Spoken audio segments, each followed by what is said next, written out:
미국에서도 불가능한 병을 한국 가서 치료하겠다고. 시간 낭비, 돈 낭비야. 모두의 만류에도 딸을 위해 한국행을 선택한 부부는 과연 어떻게 되었을까요?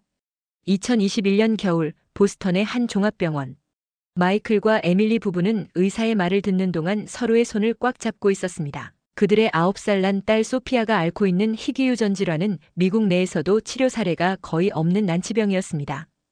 더 이상의 치료는 의미가 없을 것 같습니다. 호스피스 케어를 준비하시는 게 좋겠어요. 차가운 의사의 말에 에밀리의 눈에서는 뜨거운 눈물이 흘러내렸습니다. 불과 6개월 전만 해도 활기차게 뛰어다니며 웃음소리가 가득했던 소피아는 이제 침대에서 일어나는 것조차 힘겨워했습니다. 발레를 좋아하던 소피아는 이제 자신의 발끝도 움직이기 어려웠고 매일 밤 엄마 나 다시 춤출 수 있을까요? 라고 물었습니다. 선생님, 다른 방법은 정말 없을까요? 실험적인 치료라도.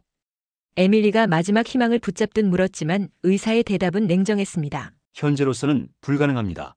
마음의 준비를 하세요.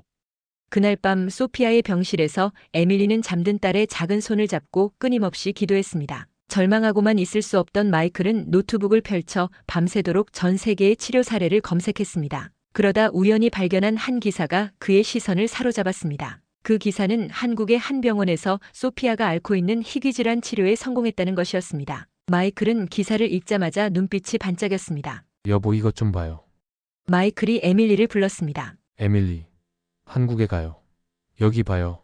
한국에서 소피아가 앓고 있는 유전 질환을 완치했다는 기사예요. 하지만 에밀리는 고개를 저었습니다. 잠깐만요. 냉정하게 생각해봐요. 미국 최고의 병원들도 포기한 치료를 어떻게 한국에서 할 수 있다는 거죠? 게다가 우리가 아는 곳도 아니고 언어도 다르고. 그래도 희망이 있다면. 마이클이 간절히 말했지만 에밀리는 단호했습니다. 그건 희망이 아니라 모험이에요. 우리 재산 전부를 걸어야 하고 실패하면 소피아의 마지막 시간마저 힘들게 만들 수 있어요. 며칠 동안 부부는 치열한 논쟁을 벌였습니다. 에밀리는 현실적 어려움을 지적했지만 마이클은 한국의 의료 시스템을 자세히 조사해 에밀리에게 보여줬습니다. 한국이 OECD 국가 중 최첨단 의료 장비 보유율이 상위권이라는 것, 암 치료 성공률이 놀랍도록 높다는 것, 그리고 무엇보다 수많은 해외 환자들의 성공 사례가 있다는 것, 특히 미국의 수십 배에 달하는 의료비와 긴 대기 시간에 비해 합리적인 의료비와 신속한 치료 시스템을 갖추었다는 것. 당신 말이 맞았어요. 결국 에밀리는 마이클에게 말했습니다. 한국행을 준비해요. 우리가 할 수 있는 모든 것을 시도해봐야 해요. 소피아를 위해서.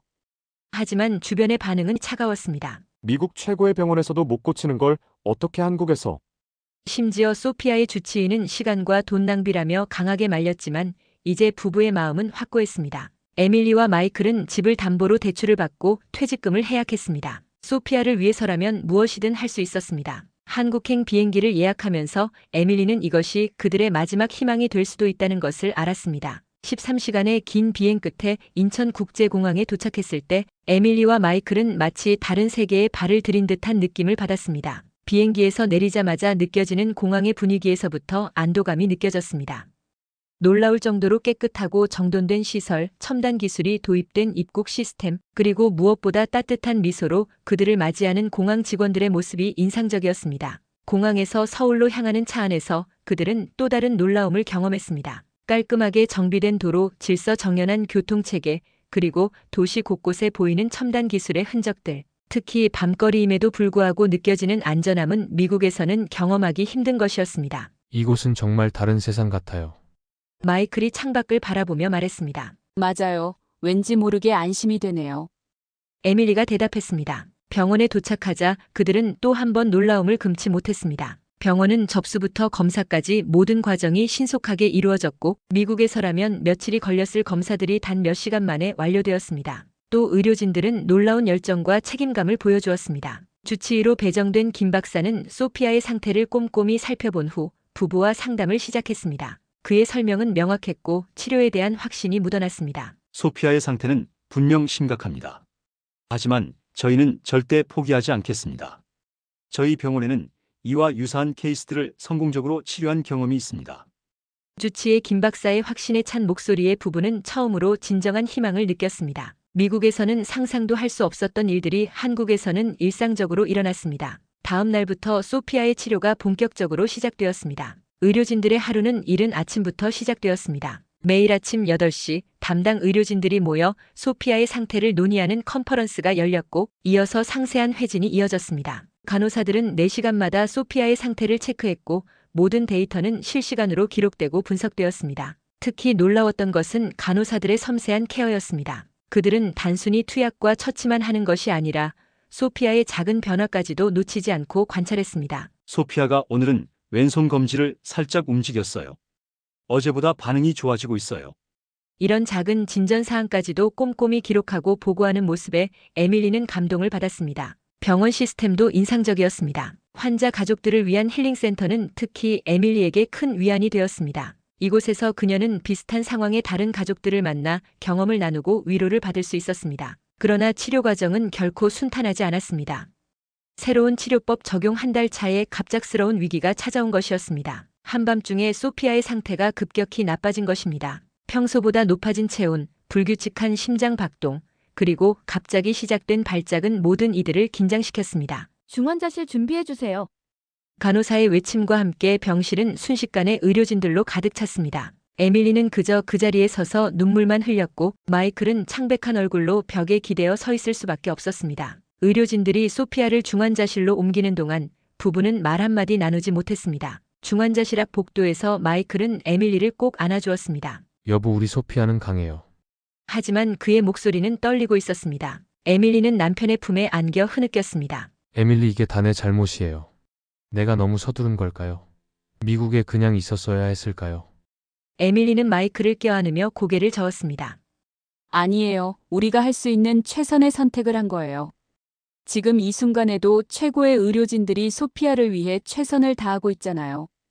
그리고 새벽 3시 주치의 김 박사가 중환자실에서 나왔습니다. 부부는 숨을 죽인 채 그의 표정을 살폈습니다. 일단 급한 고비는 넘겼습니다.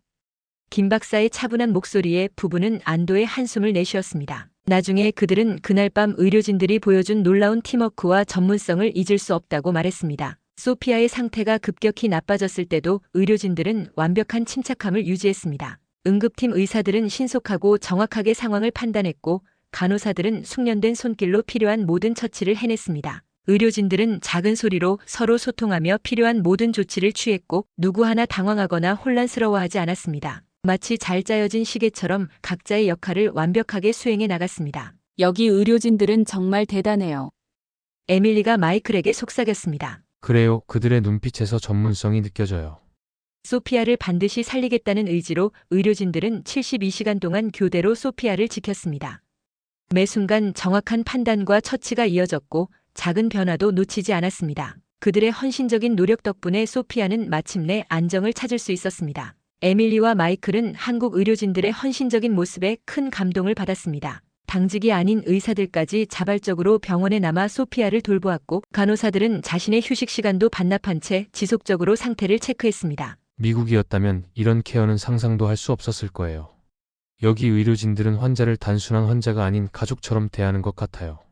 마이클이 감동적인 목소리로 말했습니다. 위기를 넘긴 후 소피아의 회복은 눈에 띄게 빨라졌습니다. 한국 병원의 체계적인 재활치료 시스템도 아주 인상적이었습니다. 물리치료사들은 하루에 2번씩 소피아의 근력 강화 운동을 도왔고 작은 진전에도 격려를 아끼지 않았습니다. 체계적인 재활치료 덕분에 재활치료실에서는 매일 작은 기적들이 일어났습니다. 처음에는 손가락 하나 움직이는 것조차 힘들어하던 소피아가 점차 손목을 움직이기 시작했고 팔꿈치를 구부릴 수 있게 되었습니다. 물리치료사들은 소피아의 작은 진전에도 진심으로 기뻐하며 축하해 주었습니다. 물리치료사들은 매일 소피아의 상태를 꼼꼼히 기록하고 그에 맞춘 맞춤형 운동 프로그램을 제공했습니다. 다리 근육이 너무 약해져 있어서 천천히 단계별로 접근해야 해요. 먼저 누운 자세에서 관절 운동부터 시작해서 점차 앉은 자세, 서는 자세로 진행할 거예요. 조급해하지 마세요. 포기만 하지 않는다면 반드시 좋은 결과가 있을 겁니다. 재활의학과 박 교수는 부모에게 상세한 설명을 해주었습니다. 선생님, 오늘은 제가 혼자서 물 한 잔을 들어 올릴 수 있었어요. 소피아가 자랑스럽게 말할 때마다 치료실은 박수 소리로 가득 찼습니다. 병원의 세심한 배려는 치료 외적인 부분에서도 계속되었습니다. 영어로 된 동화책과 DVD가 준비되어 있었고 소피아가 좋아하는 음악을 틀어주며 재활치료를 진행했습니다. 한국 의료진들의 끈기 있는 접근 방식은 미국의 시스템과는 확연히 달랐습니다. 전문의 간호사, 물리치료사가 하나의 팀이 되어 소피아의 치료에 전념했고 매주 컨퍼런스를 통해 진전 상황을 공유하고 치료 방향을 조율했습니다. 이런 게 진정한 의료 서비스구나. 에밀리는 자주 이런 말을 중얼거렸습니다. 8개월이 지났을 때 소피아는 마침내 처음으로 도움을 받아 일어설 수 있게 되었습니다. 비록 완전히 혼자 서는 것은 아니었지만 이것만으로도 모두에게는 기적 같은 순간이었습니다. 병원 직원들은 박수를 치며 축하해 주었고 다른 환자들과 가족들도 함께 기뻐했습니다. 소피아야, 네가 해냈구나. 우리 공주님이 해냈어. 마이클은 딸을 안아들며 기쁨의 눈물을 흘렸습니다. 그날 저녁 간호사들이 깜짝 파티를 준비해 주었습니다. 작은 케이크와 함께 콩그레츄레이션 소피아 라고 쓰인 배너가 걸렸고 의료진들은 서툰 발음으로 영어 축하 노래를 불러주었습니다. 이제 조금만 더 힘내면 돼요. 우리 모두가 소피아를 응원하고 있으니까요. 김 박사의 말에 모두가 고개를 끄덕였습니다. 한국 의료진들의 섬세한 배려도 놀라웠어요. 힘든 재활치료 후에는 항상 따뜻한 차를 준비해 주었고 지루할 수 있는 치료 시간에는 소피아가 좋아하는 음악을 틀어주었습니다. 간호사들은 소피아의 생일을 기억했다가 작은 축하 파티를 열어주기도 했습니다. 퇴원 후에도 한국 의료진들의 케어는 계속되었습니다. 매주 화상통화로 재활 상황을 체크하고 상세한 관리 지침을 제공했습니다. 미국의 지역 병원과도 협력하여 소피아의 회복이 중단되지 않도록 했습니다. 2년 후 소피아는 다시 발레 수업을 시작할 수 있게 되었습니다.